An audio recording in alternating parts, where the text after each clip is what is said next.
Now for a review of what's making the headlines in the papers this morning, let's bring in a RISE analyst, Dr. Constance Ikpoku. Good morning, Dr. Constance. A lovely morning to you, Yolanda. Good to see you today. Yes, likewise. Are you excited about today? Absolutely. It's the end of the working week. Music to my ears. Oh, Lord. Same to me. And Charles, what about you? Thank God it's Friday, Constance. Oh, God, Good I'm morning. so tired of that statement. Well, you probably coined it. Did I? Okay. I accept that. Anyway, it's wonderful to see both of you this morning. To look at the papers with us today, we have Eniola Akinkuotu. He is the Chief International Correspondent of the Africa Report. Hello there and welcome to the program. We'll begin with this day newspaper. We have Tinubu heads to Rome on Pope Leo XIV's invitation with bragging rights of 62% Christian appointees. This data of appointees of the government being 62% was released by the presidency to counter perception of unbalance in the government. We know that the U.S. House Foreign Affairs Subcommittee on Africa has approved measures asking President Donald Trump to impose sanctions on Nigeria due to widespread persecution of Christians. Also, the U.S. Commission on International Religious Freedom recently asked that Nigeria be designated as a country of particular concern due to deteriorating religious freedom. So finally, President Bola Tinubu is going to Rome on the Pope's invitation. I'm not sure what to make of this data released by the presidency on appointing 62% Christians. My sense is that it may not successfully counter the perceived religious persecution and lack of religious freedom. Again, perception, which is largely an issue in the north between Christians and Muslims. What do you make of this, Eniola? Doctor, I think you're spot on this. Recall that, was it about 2 months ago, Bishop of Makurdi, he appeared before Congress where he spoke extensively about the persecution of Christians and how so many people were being killed and the government wasn't doing enough about it.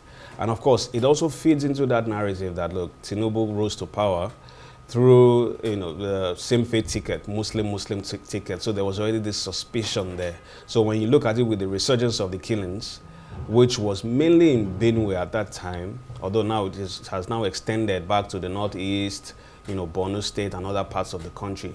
And so Tinubu too is trying to, negate that narrative. Recall too that immediately after the presentation of that bishop, the very next day, Tinubu convened a meeting with all the Catholic Bishops Forum where, he was saying that, look, my wife is a Christian, my children are Christians too, and all that, I cannot encourage such persecution or attacks on Christians, and that the insecurity affects people of all faiths. So going to the Pope's inauguration too now, and then releasing the statistics is very, very strategic, especially, elections are coming soon. In the next 8 months, election season begins. And also, Nigeria has a large Catholic following population. Nigeria also has the largest Catholic mass attendance in the world, 75% per week. That's the highest in the world. The US has 17%. So you look at it that, he's just trying to appeal sort of and ingratiate himself, to the Catholic population. Nigeria has close to 30 million Catholics. So yes, it's strategic. Yeah, I think the Pope definitely has something up his sleeves by extending this invitation to the president. Africa plays home to a lot of Christians and Catholics especially. Good luck to the president on that one. It was extended to all leaders, actually, not just to Tinubu. That's the inauguration anyway. Yes, I'm saying that it's also important for him. He's speaking about Africa. Sure. They have a lot of Catholics on the continent. Let's look at Daily Sun. Senate mulls terrorism charges for oil theft offenders. The National Assembly described oil theft as an economic sabotage and is considering a range of legislative responses, including terrorism charges, mandatory digital metering for all oil production and exports, transparency in crude oil lifting, coordination among military, law enforcement, and anti-corruption agencies. We know that Nigeria currently loses 100,000 to 400,000 barrels per day on oil theft. I think that tells us all we need to know on the gravity of this menace. Too much talk and little action against the big guns involved in this crime takes the country nowhere. And Nola, how would you respond to this proposal by the National Assembly? I think we have an enforcement problem. Okay, so some 10 years ago to the Terrorism Prohibition and Prevention Act was enacted, more than 10 years ago. Has it reduced level of terrorism in Nigeria? Because if you look at the issue of the oil thefts, especially in the Niger Delta, you hear that there's collusion from security agencies. Even Tompolo, as early as just last year, or was it late 2023, after he met with the president, he was saying that, look, the chief of naval staff is part of it, although the chief of naval staff came out to deny it. But we understand very well that there's collusion left, right, and center.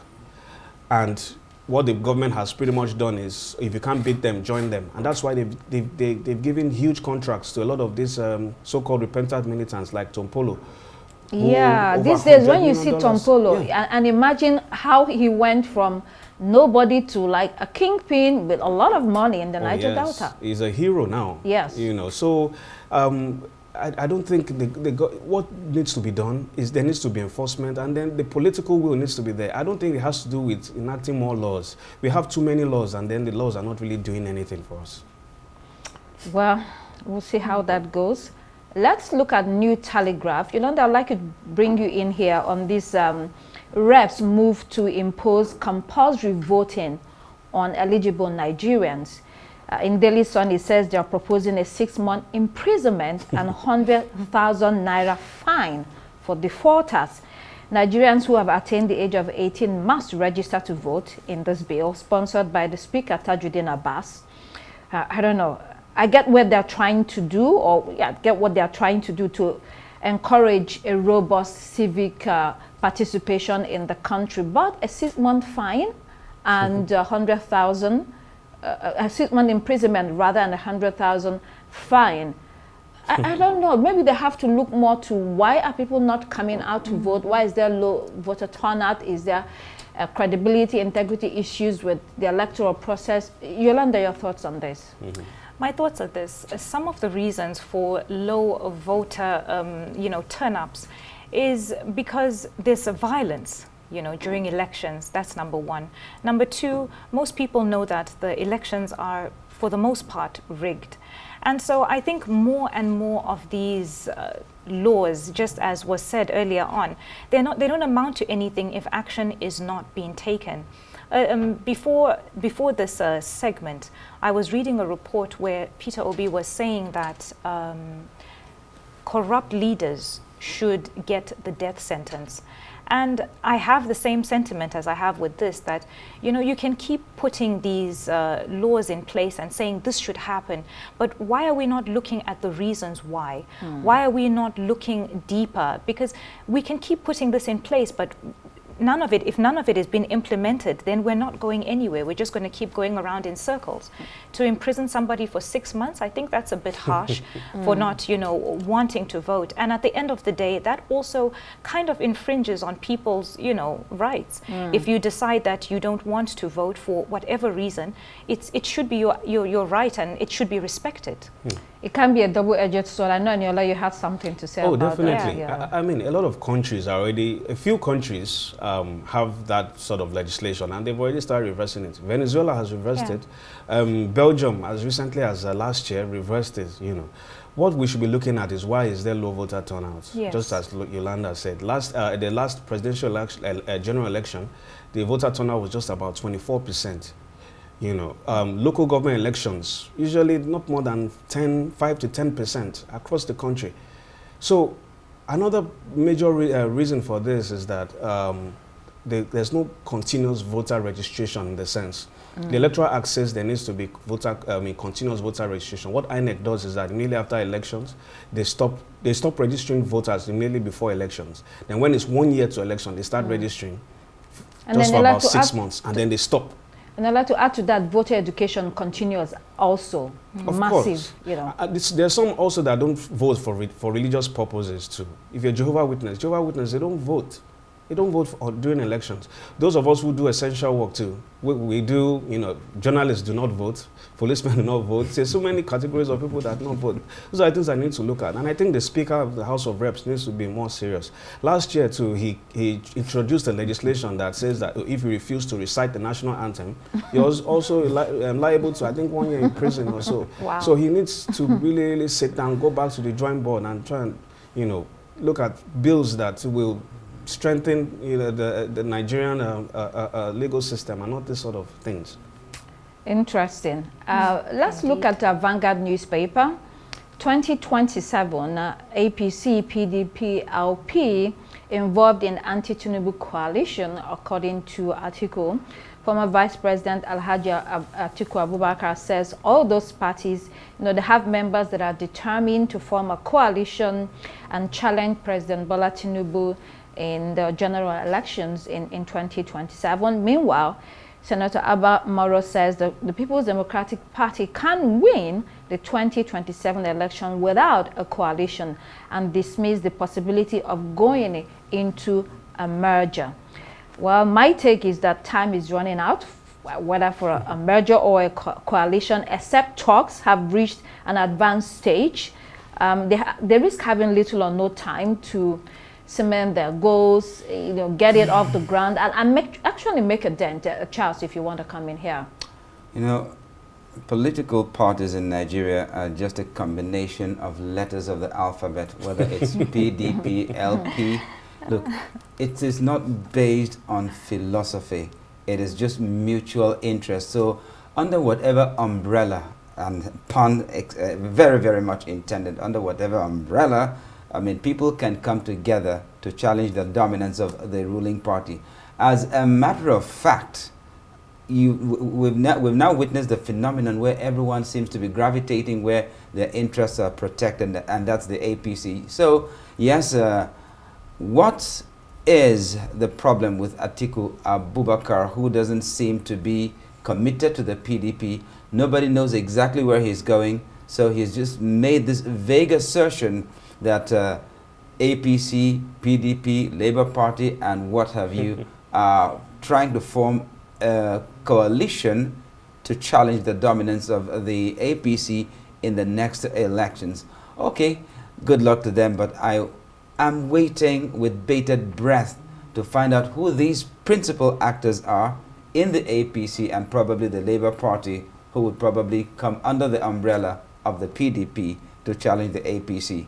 I think Abba Moro does have a point. The People's Democratic Party does not need a coalition. The other parties actually need, or rather the actors in the other political parties need to come under the People's Democratic Party. I think it will serve their interests a lot better that way. I remember when the ACN and ANPP were trying to do that merger. They tried it the first time and they weren't able to pull through, and then, you know, they come around the second time. I mean, these things take time because you're talking about principal actors, you're talking about the interest, you're negotiating what each party gets, depending on whether it's a coalition or a merger. You're collapsing, you know, your thoughts and philosophies or all your interests into one group. I mean, in fact, what actually gave that coalition serious, strength is the fact that many key members of the People's Democratic Party actually were interested. I mean, I guess they had issues with the then president or their political party, and then they were the ones who formed the majority of those who gave strength to this new coalition. Otherwise, I'm not sure it would have stood. Okay, unfolding story. Let's move on to the Punch newspaper. Economic strain, inflation surges above 30% in Abuja, 10 states. Food inflation hits 51.8% in Benue amid a persistent insecurity. According to information from the National Bureau of Statistics, there's a slight easing in inflation rate, which moderated at 23.71%, marking a decline from 24.23% recorded in March 2025. Despite that easing of overall inflation rate, in April 2025, 10 states and the FCT recorded inflation rates exceeding 30%. And this highlights persistent price pressures in several parts of the country. I mean, I have a short story here very quickly. I think recently, about I think 2 weeks ago, I ran into a supermarket in my neighborhood to buy some food. I was pressed for time, so I was going to pay, and the lady told me that 3 pieces of plantain, 3 pieces of sliced fried plantain is 900 naira. Wow. I said, what? She said, I said, can you say that again? 3 pieces of fried plantain is 900 naira. I was so furious. Yes.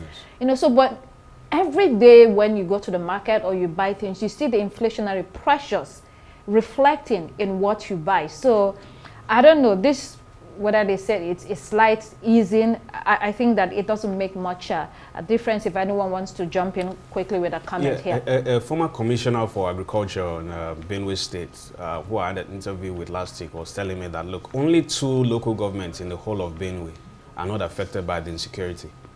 And he said those 2 are the ones that border, I think, Enugu or so, that the rest, there's no place where you will not find insecurity. And that, look, you're going to see a surge in the prices of food very, very soon, because Benue is the food basket of the nation. That's right. Look at Plateau State too, which is not far away. Over about 80% of the potatoes we eat in Nigeria from there. And so it's one of the reasons you've been seeing, especially Irish potatoes, you see the prices have been going up. Yes. So there's a nexus between insecurity and the increase in food prices. And then coupled with that, you know that our oil receipts have been dropping. That is the money, FX that has been coming through oil too has been dropping too. And you see that as of yesterday on the black markets, dollar was 1,630. So right. You know that by next month, most likely, if things don't change, you're going to see that the general inflation coming back up again. All right, let's quickly scan through leadership newspaper front page. Tinubu takes war to terrorists in the bush. We also have rest begin probe of mass UTME failure. Gunmen kill 8 in Plateau community. Then on to Daily Trust. Nigerians reject rest proposal for compulsory voting. At the bottom, we have APC, PDP, LP in coalition against Tinubu, Atiku. Then just above the mass or below the mass, we have recharging Lake Chad critical to war against terror in Northeast, according to CDS. Then onto the international headlines, Daily Graphic, Ghanaian theater goes global.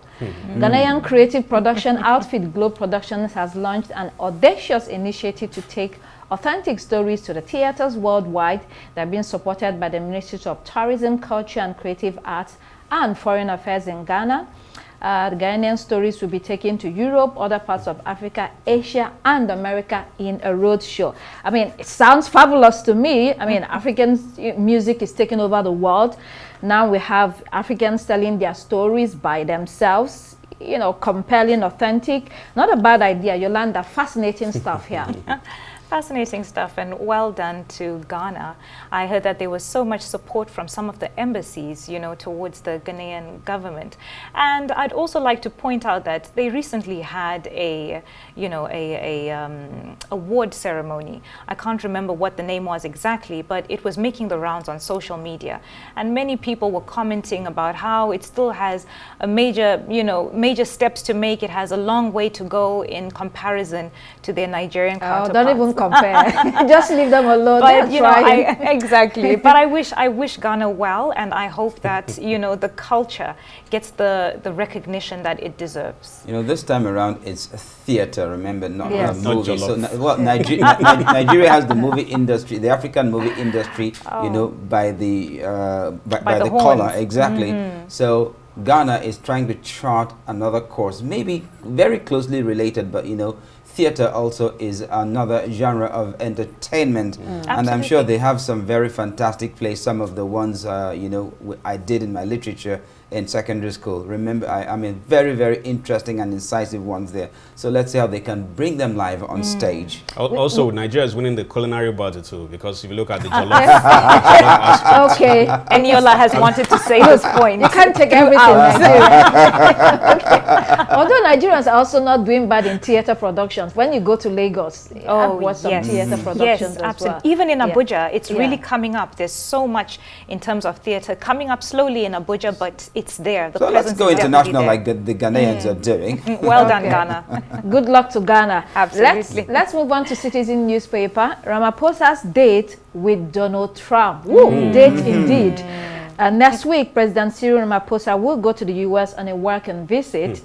He will meet President Donald Trump, and South African government expects, quote, the highest level of decorum, end of quote, when he meets Trump. I mean, this is going to be an interesting meeting, given the tensions between both countries. I wonder if President Trump's pal, Elon Musk, will be in that meeting. But, you know, I mean, first of all, we have the 49 Afrikaners who have landed in America, you know, courtesy of President Trump's accelerated refugee status. We have, I think they have over at least 600 U.S. companies in South Africa. There's so many things to discuss between both of them, Yolanda. Yes, I look forward to this. This is going to be really explosive. You mentioned the point that I was going to make about the 59 Afrikaners that 49 have just, actually. Oh, it's 49? Okay. The 49 Afrikaners that have just recently relocated to America. And I remember there was a quote where one of the Afrikaners was saying, I'm not here to play. I'm not here for fun. This is serious business for us. And I'm like, right. So, you know, it's very interesting because a lot of topics are left to be discussed. And what I'm also curious and anticipating to see is how Donald Trump is going to react and treat Cyril Ramaphosa. If he's going to treat him as an equal, or if he's going to be in his usual condescending nature when he feels that he is above certain people. So I look forward to that. He extended the invitation, we know. I have this very, very strong feeling that it might just be an anticlimax and not that dramatic, tension-soaked meeting all of us are looking forward to. I mean, when they are far apart, when they are an ocean apart, yes, they can rattle all the sabers. I mean, talk is cheap. Right. Until when they come face to face with each other. And I'm sure it's definitely not going to be what we think it's going to be. We'll be bringing you that report. You know, Trump loves being unpredictable. Yes. And just last week, he met with the new Canadian Prime Minister too, and you saw how he was behaving. He said a lot of condescending things too, that, oh, we don't need anything from Canada, we don't need your oil, we don't need this, we don't need that.